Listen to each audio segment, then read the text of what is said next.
It's been a while by now since Christoph Frey released his seminal arthouse style game, The Space Between. And that game made quite a splash in the indie horror scene with not only its mature themes, but also how it handled them with its mature storytelling. Not that mature topics are new to indie gaming per se, because they're not, as the indie scene is pretty much a hotbed for not only experimental gameplay, but also experimental ways of telling a story with more non-conventional themes. It's just that The Space Between to me felt like it handled the theme of intimacy particularly well. Christoph went further than just telling a story with mature themes. He also handled the storytelling and presentation in a classy and mature way that I just hadn't seen being done before. And my impression was that that opinion was pretty much shared across the board when it came to people that played The Space Between, as it was pretty well received overall. And now, after all this time, we finally have his follow-up to that game, namely Letters to a Friend, Farewell.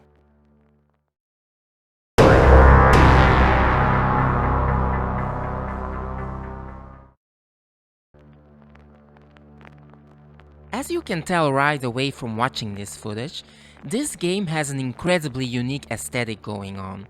I mean, for a game that is, because as you can probably tell right away, this looks exactly like a weathered black and white film, which isn't that much of an uncommon sight, of course. But, in the context of a video game, it is rather special and makes for not only an interesting but also a rather creepy aesthetic that's very fitting for the vibe that this game has going on. By which I mean to say that the aesthetic doesn't just create a vibe here, but that it enhances the creepy vibe that Christoph Frey's storytelling already provides. Like, all the elements here just work perfectly in tandem to create this really creepy, almost oppressive atmosphere. Especially with how the game's fuzzy monochromatic filter effects make everything feel extremely claustrophobic, as it obscures a lot of your sight. But as opposed to being merely an annoying factor, I feel this really amplifies the creep factor here, as you're never quite sure what exactly it is you are looking at, making it extremely tense to traverse this game's environments. It forces you to take a closer look at things, to try and make out what exactly it is you're seeing, while your primal instincts are just begging you to look away. It forces you to gaze upon it even more intently, making you feel that much extra on edge. And furthermore, the filter also has the effect of making the game feel like you're trying to recall vague memories that you can't picture quite right, which, incidentally, kind of ties nicely with the game's narrative, I think. But more on that later.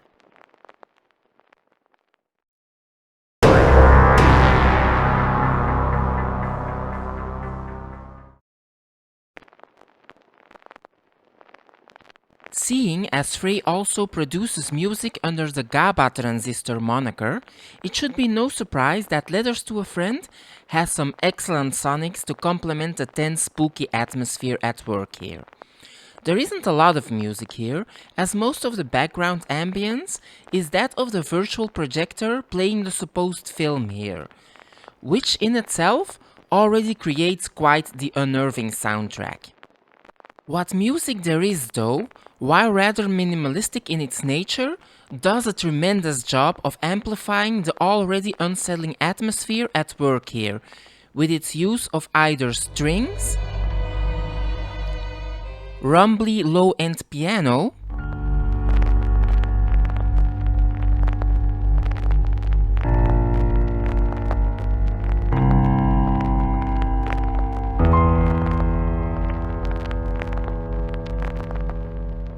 or the ambient drone that runs ever so slightly underneath the projector noise at times to make that sound even more ominous in its presence.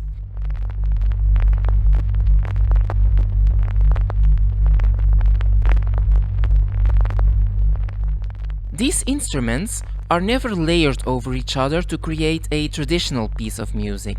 Instead, each instrument gets their due time to shine, and it really adds to the game's minimalistic tone and tense vibe.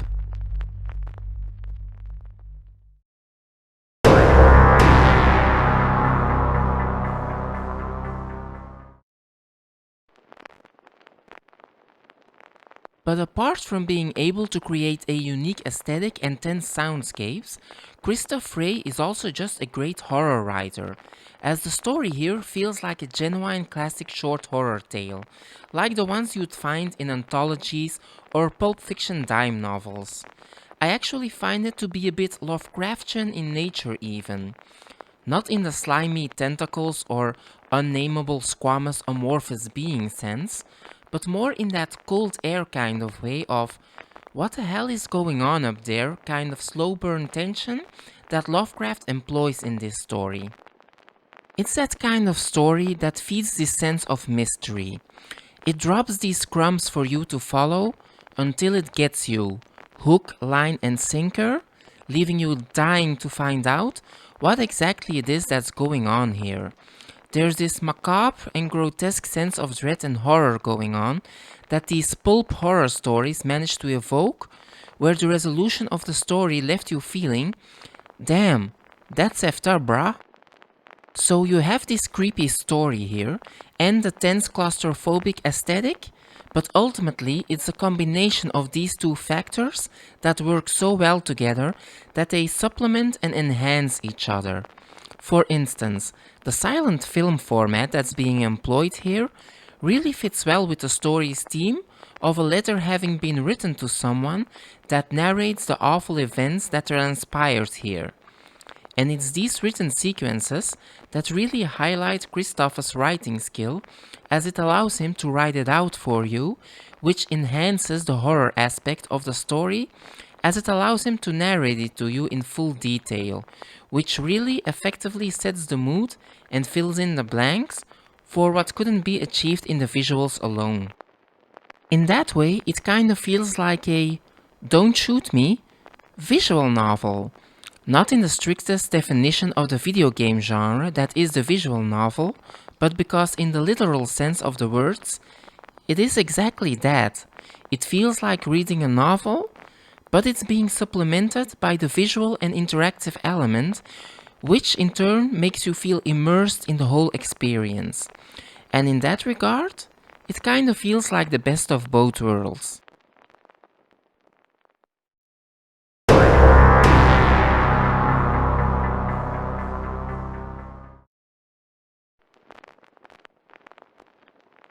So, you've got an intriguing spooky narrative here and an interesting aesthetic to supplement and even enforce it, making for an overall very different horror experience.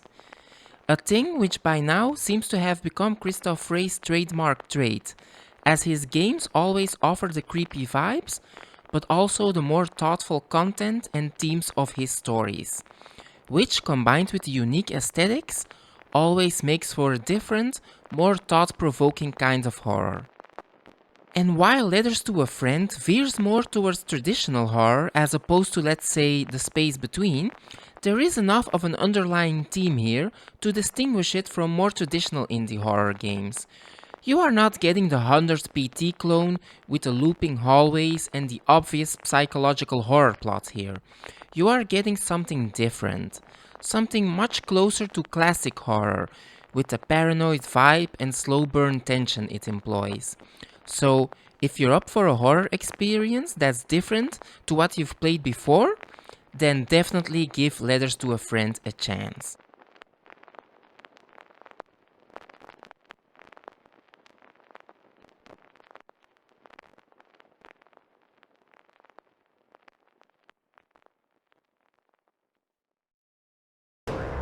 So, that's it for me then. But remember, if you like my content, then please subscribe to the channel for future content and don't forget to give the video a like. And if you want to support the channel in growing further, then please consider donating to my Patreon for early access to my videos, lots of extra content, access to the Discord channel, and having your name appear in the credits right here.